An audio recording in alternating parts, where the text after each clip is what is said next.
And thank you for the invitation to give this lecture in this really nice summer school. So my feeling is that most of you are working on oxide, but mainly on ferroelectric oxide. Who is working on the magnetic properties of oxide, if you can raise your hand?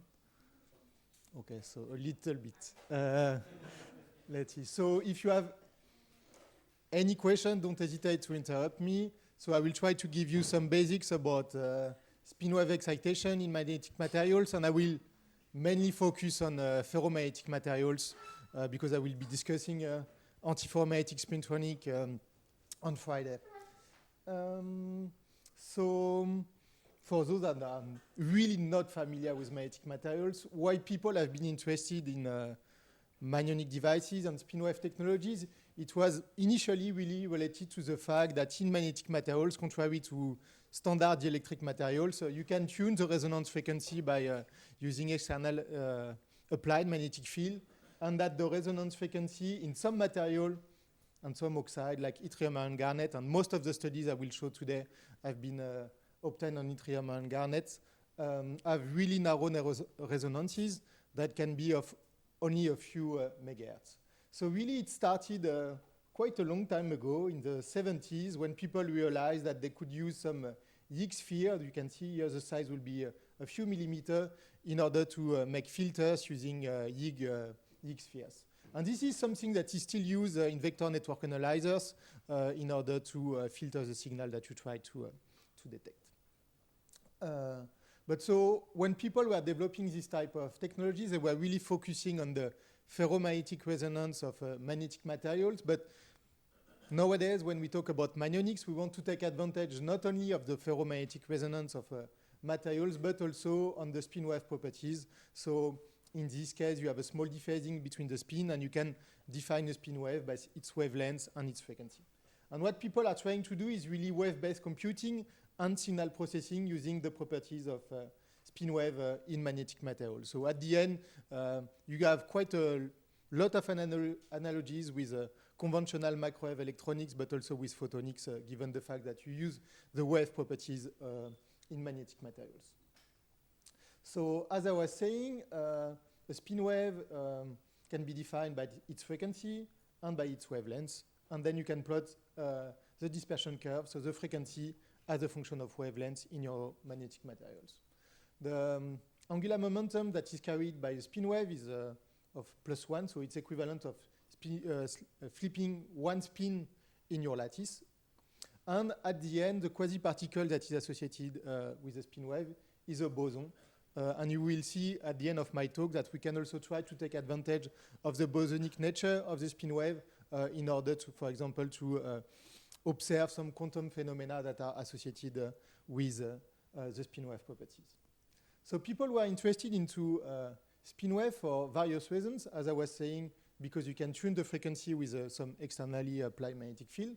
The typical frequencies can range from 100 megahertz to 100 gigahertz in ferromagnetic materials. And really, one key advantage of magnetic excitation, spin wave, compared to conventional microwave excitation, is related to the wavelengths. Because if you are familiar with microwave electronics, you will know that at 1 gigahertz, basically the wavelength is about 30 centimeters. And in a magnetic material, at 1 gigahertz, the wavelength is generally more of the order of a few microns, and it can even be done to a few nanometers, which means that you can really pack even more spin wave devices than what you could do with conventional electronic devices. One other advantage of spin wave is a small group velocity if you compare to the light velocity, which means that you can get a delay of 10 nanoseconds over 10 micrometers, which means that you can easily operate logic gate, for example, on spin wave because it takes some time to propagate, so you have time to manipulate the spin wave properties using extrinsic phenomena. Another advantage is the absence of Joule heating, but we will see a bit later that it's not fully true, let's say. And the fact that those materials, magnetic materials, they are generally insensitive to radiation, which means that all the electronics, microwave electronics that is based on semiconductor technologies, for example, they are quite difficult to use in space application, for example. So In my talk today, I will discuss initially a bit of history, just trying to show you what happened in the 60s and why people kind of stopped working on spin wave technologies for quite some time, and why people started again about 15 years ago. And then I will go only later, really a bit more in the basic concept of spin wave excitation in ferromagnetic material, and try to show you what are the characterization techniques of spin wave excitation in magnetic materials. And I will mainly focus on characterization techniques on the gigahertz range. I will not really discuss what can be done also with Raman techniques or neutron scattering that can also be used to characterize spin wave excitation at real high energies, but those are not the ones that people really look at when they try to do magnetic devices or to study magnetic phenomena. And then I will discuss, so as I was saying, analogies with electronics and optics, so try to show you some flavor of how you can enter into this field by using concepts from electronics and from optics, and show you how now, using spintronic phenomena and other type of external stimuli, we can manipulate and control spin wave propagation. And only at the end, I will discuss really nonlinear magnetic phenomena and quantum phenomena. So a bit of history.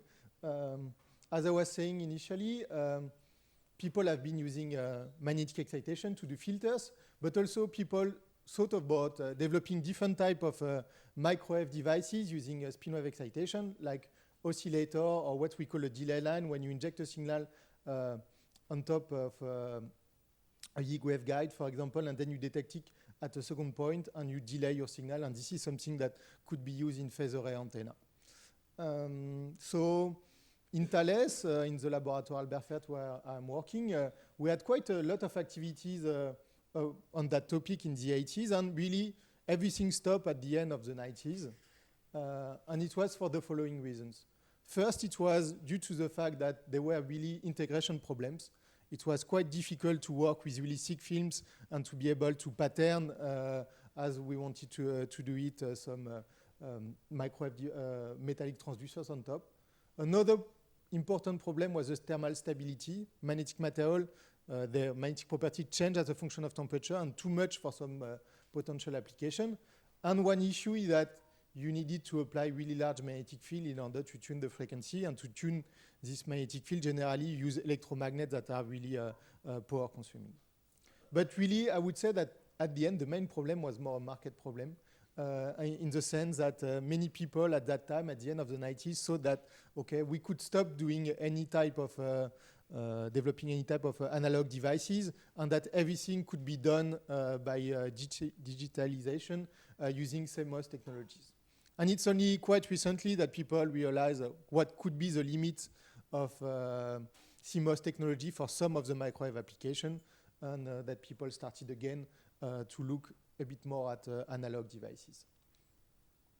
So why there have been a renewed interest in Magnonic? It started really, I would say, around 2010. Probably the first reason is that the field of spintronics really burgeoned a lot. There have been so many studies now in spintronics that people understood that you could have new effects in order to manipulate spin wave dynamics. But another really important point is the huge progress that we have seen in material science. And this is really related to, for example, what Morgan was discussing before, all the growth techniques that help us to improve the material quality in thin films. So the first reason, as I was saying, spin torque could help us, and was used, for example, to generate magnetic auto-oscillation just by putting a current in an adjacent layer of Higgs, for example. You can generate this type of auto-oscillation. So you just convert DC current to microwave current. I will discuss a little bit more later the mechanisms that are at stake. And in terms of thin films, so it was quite difficult to grow garnet thin films, because you were discussing, for example, what is done with perovskite, where the lattice parameter is more, let's say, around 4 angstrom. When you talk about garnets and Higgs, for example, it's more 12 angstrom, and it's generally much more difficult to integrate Higgs on different substrates that are not based on garnets. This was done a bit recently to show that you could grow really thin film of Higgs. that you can also, if you play with the doping, for example, you don't go Higg, but bismuth doped Higg, and then the thermal stability of the film can increase quite a lot. And this was one of the technological challenges that people were trying to address. And they could demonstrate that you can indeed deposit thin film of Higg down to a few nanometers by both pulse laser deposition or liquid phase epitaxy, which means that all the spintronic phenomena that you want to trigger at the interface with your magnetic insulator, in this case, you need to use really thin films, and this could be done only quite recently. Another point was that people started to identify some other materials that are not based on garnet and in which the damping can be relatively low, like this type of spinel ferrite. And I will not discuss this so much today, but also to identify hexaferrite materials that you can also grow in thin films with quite a low magnetic damping, which means that in this case, the frequency is intrinsically larger, so you are directly at 50 gigahertz without needed to apply any external magnetic field, or antiferromagnetic materials that I won't be discussing today, but in those materials, you can have resonant frequencies that are directly lying in the terahertz range. So based on those two developments, so the growth of spintronics and progress in material science, people thought about developing novel functionality using spin-wave technologies, and also taking advantage of the fact that there were quite a lot of improvement in terms of lithography technique, which mean that on the same device, using, for example, this type of architecture, you can inject spin wave with a metallic transducer and detect it with a second metallic transducer. And depending on what you put in between, you can induce different type of functionalities. For example, you can dephase the signal, but you can also develop some nanoscale filters. This was shown in the studies. Or you can also develop oscillators directly based on this type of geometry. So which means that at the end, due to the fact that at the nanoscale you can have different functions, mean that you can also develop more concrete devices. So you can really go from the device to, let's say, a more complex system at the nanoscale. So one way to do it, for example, was this type of spectrum analyzer, where you inject a microwave signal in a metallic stripe, and then you look at the diffraction pattern, and you would have different diffraction pattern depending on the frequency of your signal. So then if you detect optically this diffraction pattern, you are able to do some spectrum analysis using spin wave. People also thought about developing logic gates and to do neuromorphic computing that I will be discussing a bit later. So we started from a field of magnonics that was really focusing on Higgs spheres, and then I like to call it the magnonic zoo, where people started to develop a lot of subfield related to magnonic and different type of application. So given the fact that it seems to be like the topic to introduce some Swiss knife, you could also say that you have a magnon-based Swiss knife. And this was done by ChatGPT, so it just took me 2 minutes to do it, but I guess you can do it with any type of topic during this school. So then I will move to the second part of my talk, trying to discuss a bit more really what are the basics of magnetization dynamics in ferromagnets, how can you determine the spin wave dispersion curve, and what are the characterization techniques that we use in order to characterize spin wave excitation, as I was showing you before. So when we want to describe magnetization dynamics in ferromagnets, we use the standard Landau-Lifshitz-Gilbert equation. And we do generally, when we want to describe the ferromagnetic resonance, we just consider some macrospin approximation. And the only thing that you need to know then in your system is to be able to calculate the free energy of your system as a function of the exchange energies, the Zeeman energy, the anisotropy energy, and the dipolar energy. So it's, let's say, relatively simple. And then what is also quite important is the magnetization decay time, so the magnetic damping that will determine how fast the magnetization will relax toward its equilibrium when you put it out of equilibrium. And it will relax along the direction of this effective field. So the magnetic metal with the lowest damping is yttrium iron garnet, which means that generally this decay time in yttrium iron garnet can be up to 1 microsecond. This is generally the time scale. But in metallic ferromagnet, it can be much lower, like 1 nanosecond, and even smaller in some cases.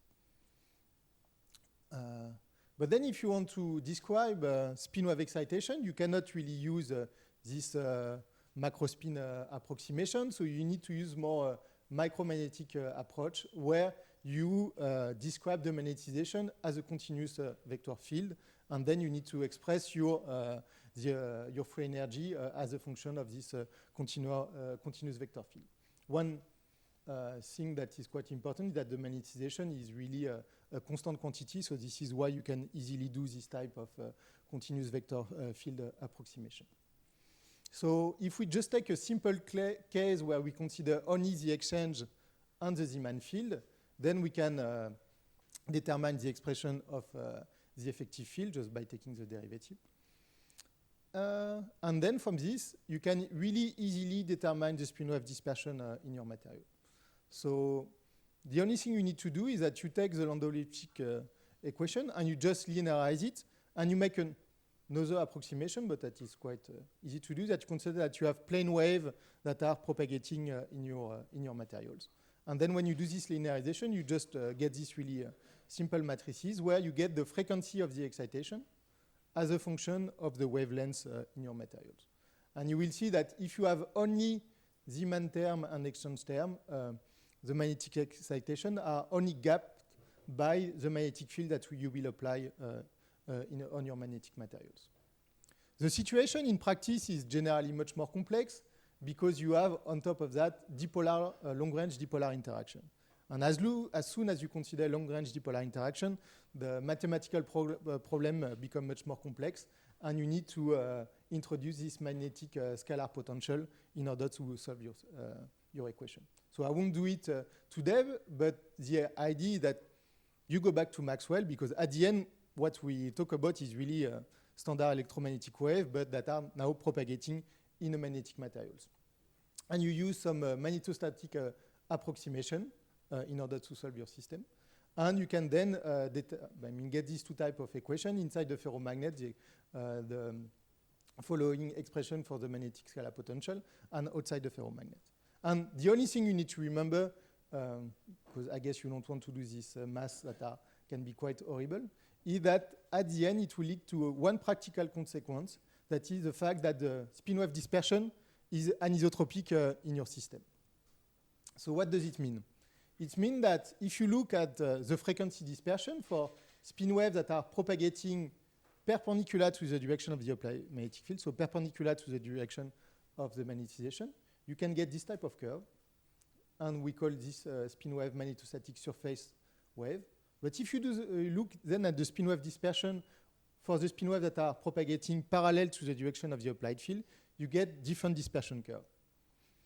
And that's even different if you apply the magnetic field out of the plane and you look at the spin waves that are propagating perpendicular to the direction of the applied field.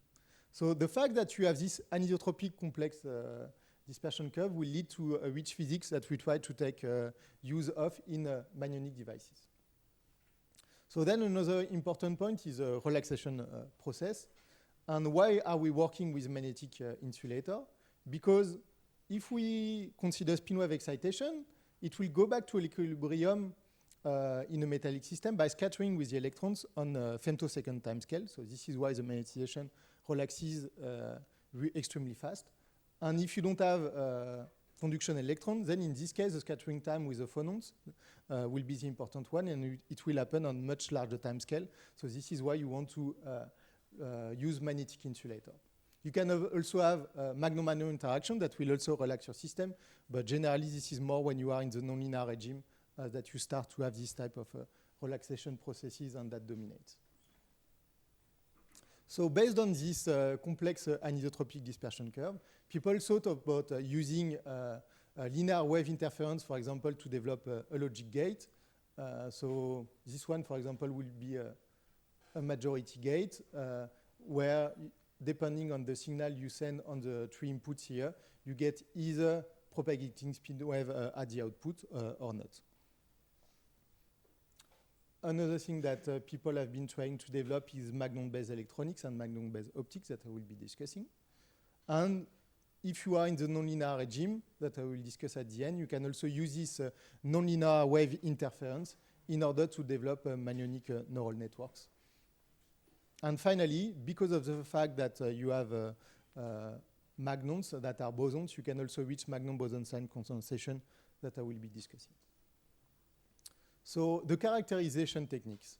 So the one that has been really widely used is Brillouin light scattering that is based on inelastic light scattering.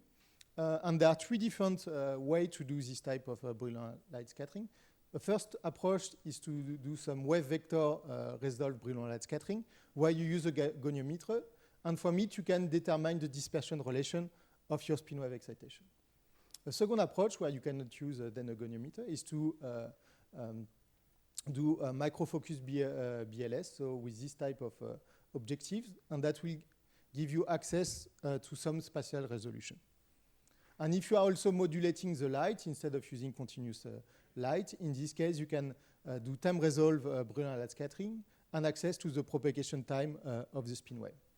Which means that at the end you have an optical technique with a frequency resolution that is of the order of 20 megahertz with a space resolution of the order of the wavelengths, 200 to 500 nanometer, a time resolution of 1 nanosecond, and a phase resolution when you use this time resolve BLS. People have been also using other type of optical technique, but it's much less used, like time resolve MOC, where you try to detect the rotation of the light when it's propagating in a magnetic materials and in the presence of spin wave. But this is also a technique that you can use. And more recently, and it was discussed by Karim during his talk, you can also use NV centers at the end, a single NV center at the end of an AFM chip in order to detect the propagation of the spin wave. Because in NV center, you have a transition from the 0 to the plus or minus 1 state that is at about a few gigahertz, around 3 gigahertz. And you have different photoluminescence when you are in the ground state or in the excited state, which means that optically you can detect this transition. So you can detect all the spin waves that are propagating at a frequency that is close to 3 gigahertz. And so this is what people have been doing now since a few years. And the key advantage of this technique is really related to the fact that the spatial resolution is much higher than the one you can get by BLS. So you can go down to 50 nanometer using NV centers. But what people do also a lot in the field of manyonic is not to use optical technique, but more electrical techniques in order to detect the spin wave propagation, because this is the one that is much easier to integrate in a real device, and that's also generally easier to do in a lab. So for that, as I was saying, I think already once, is that a basic device to study spin wave propagation is to inject a microwave signal in a metallic transducer like this one. This will generate some Ørsted field, and through the Ørsted field, you can excite propagating spin waves that will propagate on the 2 sides of your microwave transducers. And these spin waves, when they propagate below the second transducer, they will also generate some inductive signal that you can detect via the second transducer. So everything is based on inductive detection in this case. In order to characterize the propagation of the spin wave, what people use a lot is called a vector network analyzer that allow you to do a vectorial measurement. So you get access both to the amplitude of the propagating spin wave and to the phase of the propagating spin wave, which means that you can detect the signal that is reflected at your first transducer, so the amplitude of the absorption, and the signal that is transmitted in red here at the second transducer. So this is typically the type of signal that you can detect on a vector network analyzer when you look at the signal that you propagate from one transducer to another. So generally, you do frequency domain measurement with a vector network analyzer. You are tuning the frequency and you get this type of curve. But if you want to get information not only about the frequency of the propagating spin wave, you would like to know how fast they propagate. And for that, what you can simply do is just perform some inverse Fourier transform on your signal, and you can kind of reconstruct the propagating signal. Which means that, for example, you can see that in this was done, I think, in a Yig film of 200 nanometer, you can have different spin wave mode that is propagating in your system. And this is something that is quite difficult to see directly in the frequency domain. So you can detect really that you have different spin wave packets. And the question, for example, can be why do we have different spin wave packets that are propagating? And this is due to the fact that in order to increase the efficiency of the transduction, generally we use this type of transducer that we call ground signal ground transducers. And if you look at the spatial Fourier transform of the current density, you will see that you excite more spin wave with given wavelengths. So it's peaking, for example, here at 0.6 radian per micrometer, but you have secondary lobes that are also present in the system. And then if you look at your spin wave dispersion curve, that is the frequency as a function of the wavelengths, you will see that it's crossing at 4 different points.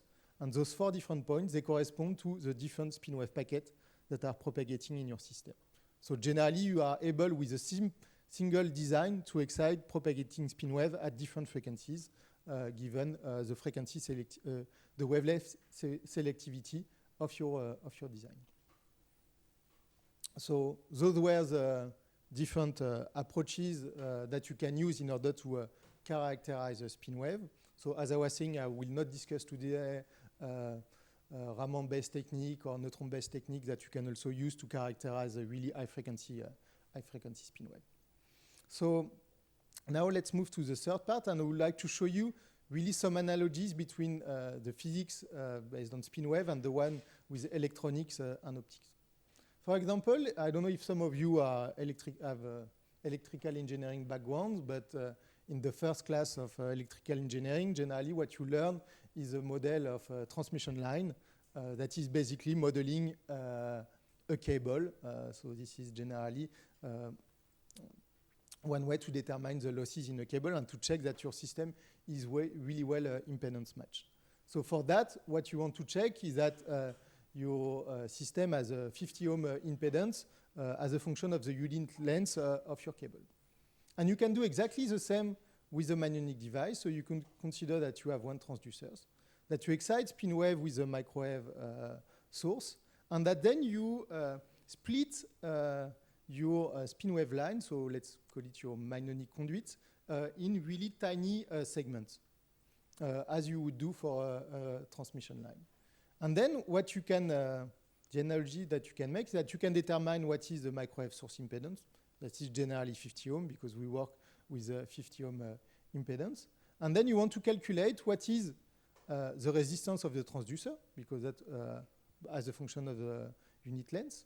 And you can do the same with the spin wave. You can calculate what is the radiation resistance of the spin wave and its reactance as a function of the unit length, which means that then you can make really a direct analogy between this transmission line, this standard transmission line, and the manionic transmission line. The question is, how can you calculate this radiation resistance of the spin wave? Again, the math in this case can be quite complex, but the idea is that you go from the LLJ equation, you determine the manifestation dynamics, you put it in your Maxwell equation, and then you get the feedback microwave field, and you inject it again in your Landau-Lifshitz-Gilbert equation. So you can do this type of math. If you are interested, I can give you references at the end, but it's generally quite painful. But the idea is that, for example, you can then express the amplitude of the transmitted signal as a function of the different parameters in your system. So the resistance of the spin wave, the resistance of your microwave source, the resistance of your transducer, and the reflection when the signal arrived on the manionic transmission line. So then you can determine what is the resistance associated with the spin wave for a given design. And you can first determine how much energy you put in the magnetic material, so when you do measurement in reflection. And you can do the same then when you look at the signal that is transmitted, and this is called then the insertion losses. So it's how much signal you transmit from one transducer to the second transducer. So then if you don't like the math, which is my case, even though sometimes I have to do some math. Then you can also use some EM simulation software like COMSOL and HFSS, for example, because as I was saying initially, at the end, what we look at is electromagnetic wave propagating in magnetic materials. So this is something that you can easily do with this type of software, where you can implement the magnetic properties of your magnetic material and try to look at the spin wave propagation. One basic problem that you face, and it's related to what I was saying initially, is that the wavelength of the spin wave is generally of a few microns, and it can even be a few nanometers, while the wavelength of electromagnetic excitation in metals is more, of the millimeter. It's much larger. It can be a few centimeters at 1 gigahertz, which means that then the meshing that you need to do in order to look at spin wave propagation using this type of software is extremely small. So it's really time-consuming to do this type of EM simulation of spin wave. So this is why, at the end, what people are doing is really they use EM simulation to check what they are able to determine by analytical modeling and what they measure in the experiments. So you can use this EM simulation, but you need to have a really powerful computer in order to be able to do this type of simulation. So then now, if we try to compare what we will get between a conventional device, for example, this is an electronic delay line that is used in phased array antenna, where you want to delay a signal by a few nanoseconds, and you will see that you need really long cable in order to get a delay of 1 nanosecond.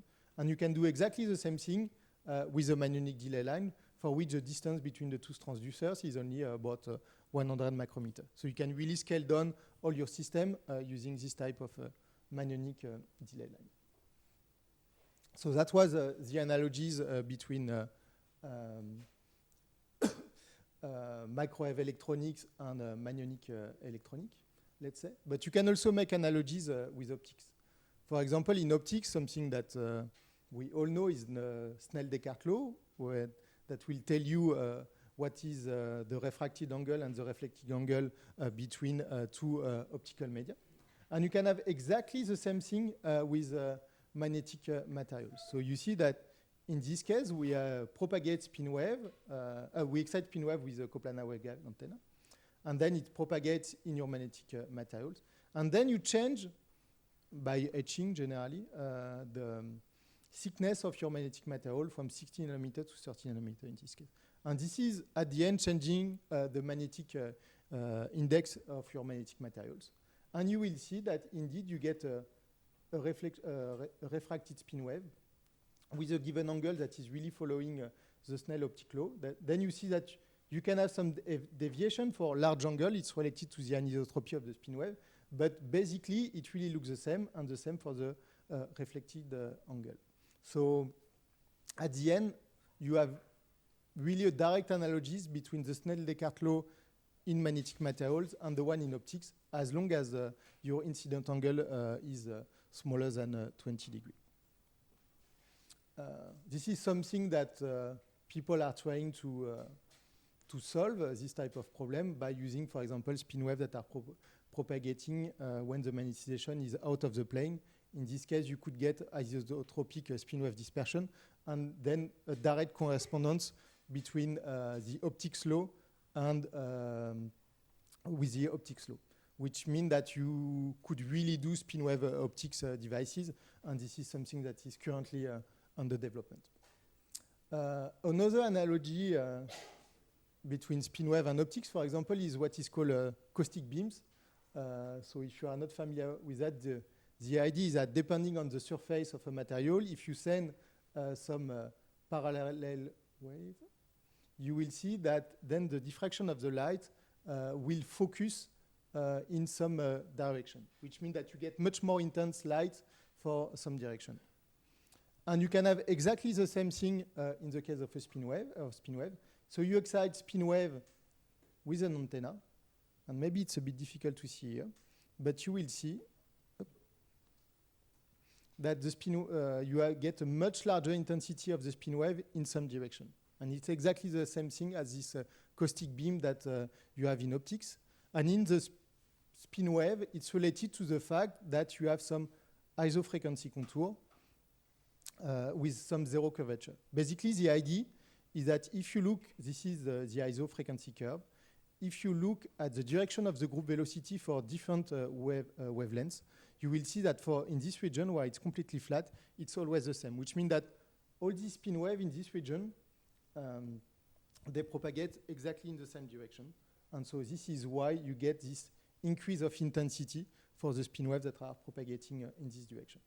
And in order to see this type of effect, you need to have some defect in your material where you scatter spin wave with any type of wavelength, and then they propagate with some preferential direction. So you can really make a lot of analogies between spin wave excitation and optics. You can even make an analogy that is even nicer, I think, is, for example, to develop some manyonic crystals, like photonic crystal. It's basically exactly the same idea.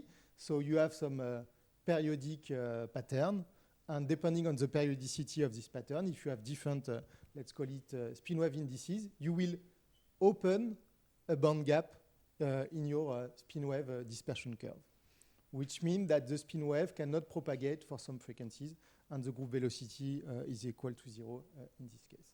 So which means that if you look at the transmitted signal, you would expect that at some frequency, the spin wave cannot propagate in your system.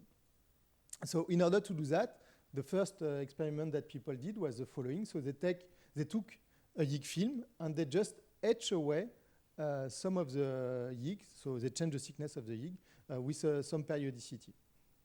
And this is the type of curve that they could get. You can see that for the YIG film without any periodic etching, you get propagated spin wave with a bandwidth of about 200 megahertz. And as soon as you do this type of periodic etching, you see some periodic attenuation of the spin wave. And it's really related to the manyonic crystal that you have been implementing in your system. But the thing is that this type of approach is, okay, it's nice, it's working, but you cannot really, it's kind of permanent, and then you cannot change the function in your system. And what people are trying to do a lot is to introduce some reconfigurability. So one way to introduce reconfigurability, for example, could be to use a magnetostrictive effect. This was done, for example, where they put some PZT layer on top of a manyonic crystal, and then by applying a voltage, they induce a magnetostriction in the magnetic material, and they tune the frequency of the propagating spin wave. But in this case, it was definitely not a manyonic crystal. One way to do it was, for example, to use bismuth ferrite. That I had to show at least a few slides with bismuth ferrite in my talk in order to be accepted in the school. So, and this was done in collaboration with a colleague from Laboratoire Albert Fert. Basically, you propagate spin wave in LSMO that you excite with the metallic transducers, and you detect with the second one. And on top of it, so you have your BFO layers, where you write your ferroelectric state with a given periodicity. And what you can see is that if you have fully uniform bismuth ferrite, so if the polarization is completely out of plane, this is the amplitude of the propagating spin wave here on 3 gigahertz. If you do the same with the polarization down, you get more or less the same amplitude of signal. And if then you write some periodic pattern, you will see attenuation of the spin wave that is again due to the fact that you induce some manyonic crystal in your materials. You can also detect it if you look not only at the amplitude of the propagating signal, but also at the phase. So at the end, it's quite nice that you can induce using interfacial phenomena or using heterostructures some different type of functionality in your magnetic materials, and that you can tune those properties. Excuse me, may I ask you? Yeah. To this slide. Yeah. In LSMO, you generate this magnons, Yeah. waves, and it depends on K vector. But how you change the K vector? It should be negligibly small, particularly in the Brunson bound center. Yeah? So how you control the K here? The K is is related to the shape of the transducers, and so if you make it sufficiently large, you can propagate spin waves with a lot of different K vectors. It's really related. Okay, maybe I'll come back to this slide.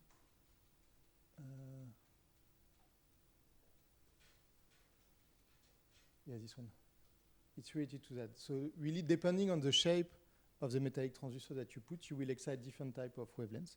And if you make it so that it's just a strip line, you will excite a lot of Ks up to, let's say, about 10 radians per micrometer. For sure, the efficiency is decreasing. You excite more efficiently uniform excitation, but you can excite all type of Ks.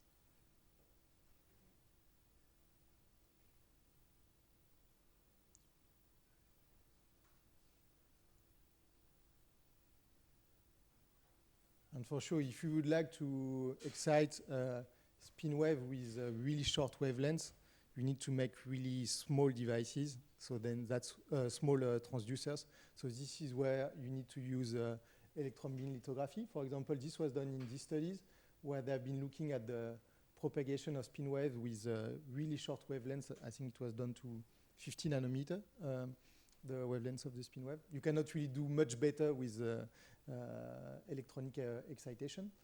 And the idea, and it's also nice to see that at the end, spin waves are carrying angular momentum, which means that they can also interact with static magnetization. You can have a transfer of angular momentum for one media to another, and potentially you can even switch a magnetic state by propagating spin wave. So in this case, they were exciting spin wave with coplanar waveguide.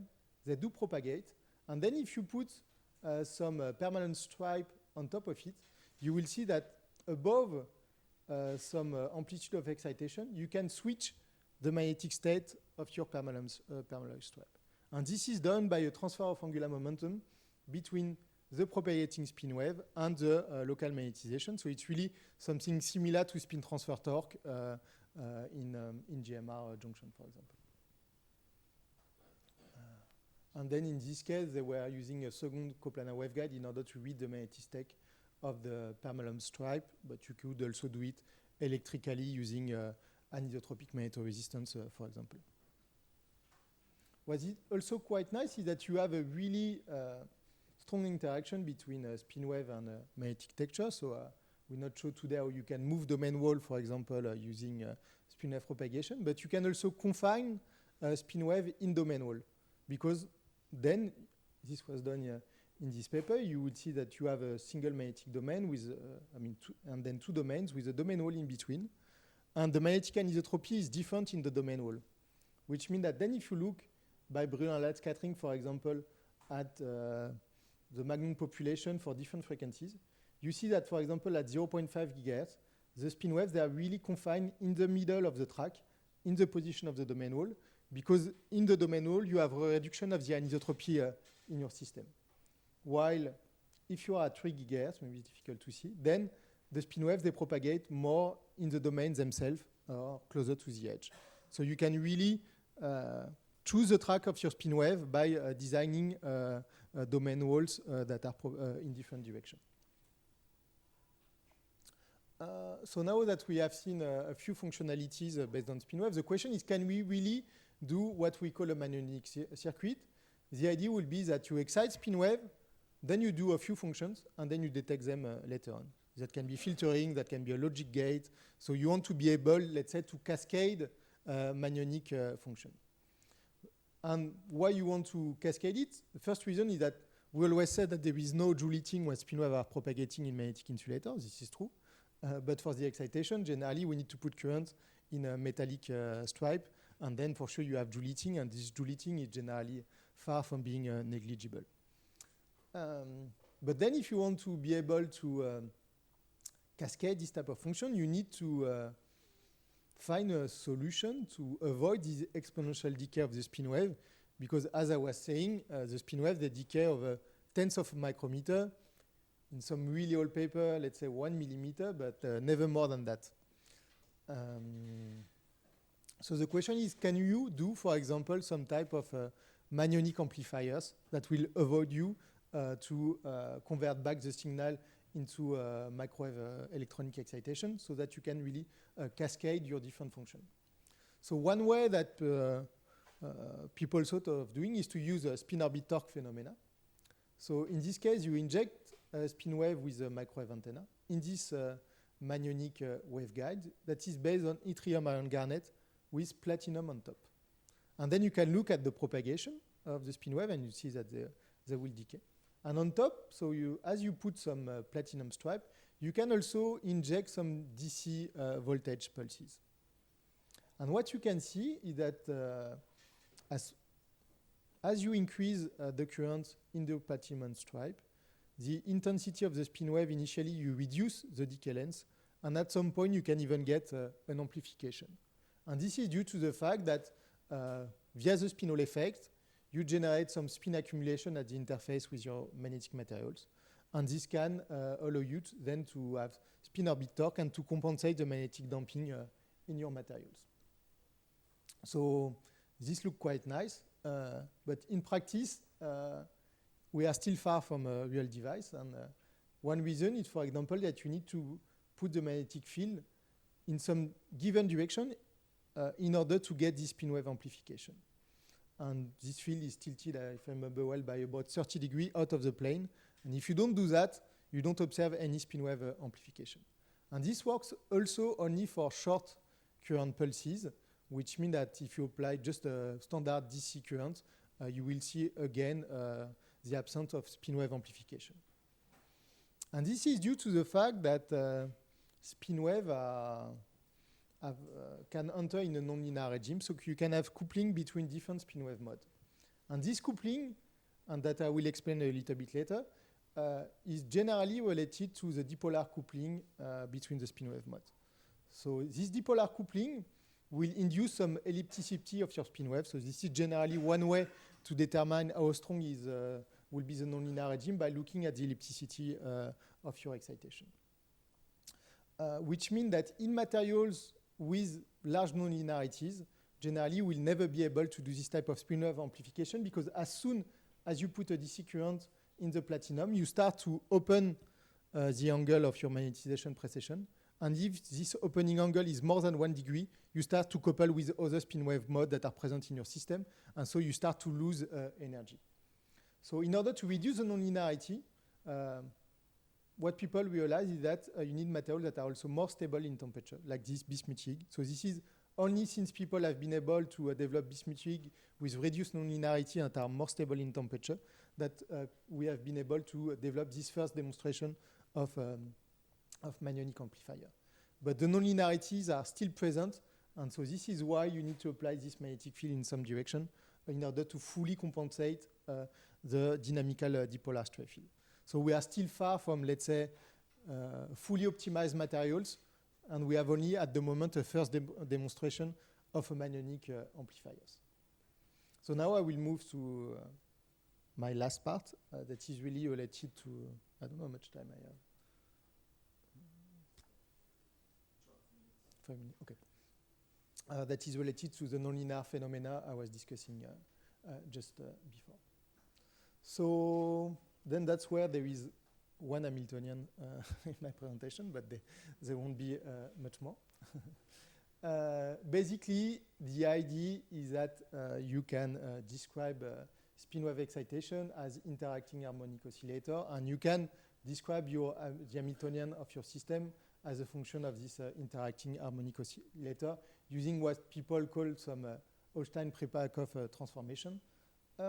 And then you can define some raising and lowering operators that are associated to this harmonic oscillator. So you can have the raising operator, the lowering operator, and the counting operators. But I won't do any math with that. Just the idea is then to try to see when do we have spin wave interaction, when do we have a nonlinear interaction between spin wave. So if you take your Hamiltonian, then you can have two magnon scattering processes, which means that you convert from one magnon to another, and it's not conserving the momentum in this case. But you can also have three magnon scattering terms, where you convert one magnon to two magnons with a conservation of the angular momentum, and you can have the reverse process. And you can also have four magnon scattering processes. And all these processes can be seen in magnetic materials. So that's why the physics can easily get quite complex as soon as you pump your system out of equilibrium. So let's first try to understand why indeed the dipolar interaction can lead to three-magnon scattering. And so this is why we try to reduce the dipolar coupling in terms of material properties. So if we then express this dipolar coupling term as a function of the lowering and as a function of the operator of our system, you will see that you get this three-magnon scattering term. So the dipolar interaction is really driving some three-magnon scattering process, and this is why we try to reduce it in some materials. What you can also see is that this three-magnon scattering process is coupling the longitudinal and the transverse component of the magnetization, which means that generally what will happen is that you scatter magnons that is, let's say, parallel to the direction of the magnetization into two magnons that are transverse to the direction of the magnetization. This is the most common three-magnon scattering process. Up. And then I will stop for the equation. And just show you, for example, what people have been observing in terms of three-magnon scattering process. So here they have, for example, a magnetic vortex disk, and they excite the spin wave in this magnetic vortex using some microwave antenna. And they send a signal, for example, at a given frequency. And this is what you can observe by Brillouin light scattering. You see that after about 20 nanoseconds, you do not observe only the frequency of the pump, where you have spin wave, but you have these spontaneous three-magnon scattering processes, where you see two other spin wave modes. And if you sum the frequency of those two spin wave modes, you will get back the frequency of the excitation. So it's really an observation of a three-magnon scattering process. Then you can do the same at another frequency, where you also have a spin wave mode at this frequency B, and it will again split into two other magnons after a given time. And people have been using quite a lot this type of three-magnon scattering processes in order to do neuromorphic computing, because at the end what you will realize is that if you send A and then B, or B and then A, the magnon spectra that you will get will be quite different, which means that you can kind of train your system to recognize some kind of complex feature. Here it was just some voyels that were trying to recognize. And so this is something that is quite a lot under development at the moment, to try to take advantage of these nonlinear processes in magnetic materials in order to do neuromorphic computing. So then, before I conclude, I will just try to show you really quickly how you can get a Magnum Bose-Einstein condensation. So how you can observe the fact that spin wave, they have a quasi-particle that is associated to them that is a magnon. And what is quite important is that in some magnetic insulator like yttrium iron garnet, the lifetime of the excitation is much larger than the thermalization time, which means that you have some time to have magnon-magnon interaction in order to let your system relax and potentially relax into a condensate. So if you look at the Bose-Einstein statistics of your quasi-particle, if you want to reach a Magnum Bose-Einstein condensate, generally what you want to do is to increase the chemical potential of your system. And to increase the chemical potential of your system, it means that you need to pump your system and to increase the number of Magnum excitation in your system. So what people did for that was, the first approach was to use parametric excitation, a bit similar to what I was showing before, where you excite a Magnum pairs at plus and minus k by sending photons at twice the frequency of this Magnum pair. And then you will have Magnum-Magnum interaction, so spin-off interaction. And after some time, they can relax and go toward the bottom of the spectra and condensate at this minimum of the dispersion curve. Only when you increase sufficiently the chemical potential. So there is some kind of a threshold effect. So to observe this type of phenomena, people have been using Brillouin light scattering. And this is the type of curve that they could see. You see that 20 nanoseconds after they start to pump the system at twice the frequency of, here it was at 6 gigahertz, but after they start to do parametric excitation, you see that you have magnons that are quite well distributed over the spin wave dispersion curve at 4 gigahertz in this case. And then the magnons, they start to interact. You can start to have two Magnum interactions, four Magnum interactions. And you see that after 40 nanoseconds, the magnon distribution already start to change. After 60 and 100 nanoseconds, it's even more different. And you will see that after 700 nanoseconds, all the magnons, they are at the bottom of the spectra, and this is where you have a magnon condensate. So you start with a magnon population that is out of equilibrium, and it will equilibrate in this magnon boson chain condensate. So this was done about 20 years ago, and it's still quite difficult to observe this type of phenomena by techniques that are different from brilliant light scattering, because what you can also notice is that the magnons they condensate at the bottom of the spectra, where the group velocity is 0, which means that you can, at the end, the condensate is there, but it's not propagating. It's just there and not moving. But in order to observe some, let's say, more quantum phenomena, because of the fact that you have two condensates, one at plus k, one at minus k, as soon as you have a defect, you can fix the phase of the two condensates, and you get this type of superfluid vortices that were observed in this case by time-resolve MOC a few years ago. What we have been trying to do as a research community is to see if there were different ways to excite a magnon boson chain condensate. And one way to do it is to use, again, spin-orbit torque, where you put platinum on top of your yttrium and garnet film. And by injecting a current into it, as I was saying, you have a spin accumulation at the interface, and you can have spin flip scattering event that will generate magnons. You will be able to increase the magnon population by inducing this spin accumulation at the interface between your heavy metal and your magnetic materials.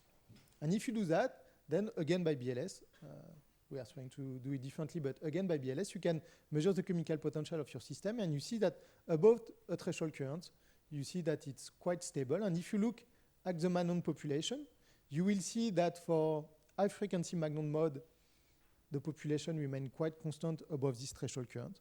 And the one at the minimum of the spectra will increase quite a lot. And this is where you get, you stabilize your magnon boson-Stein condensate. So I will stop now, but maybe just I'd like to conclude, because I did not have time to show you that you can also couple quite easily spin wave excitation with other type of quasi-particle. This is something that has been an active field of research in the recent years, where people have been trying to couple, for example, magnon with phonons, and to be able to do it coherently. So generally, you want to have coherent coupling, so you want to have this hybridized state in order to be able to transfer information from, for example, phonons to magnons, and be able to do it coherently. People tried also to do it with cavity photons, for example, where if you put a superconducting resonator on top of a magnetic material, you can reach this strong coupling regime.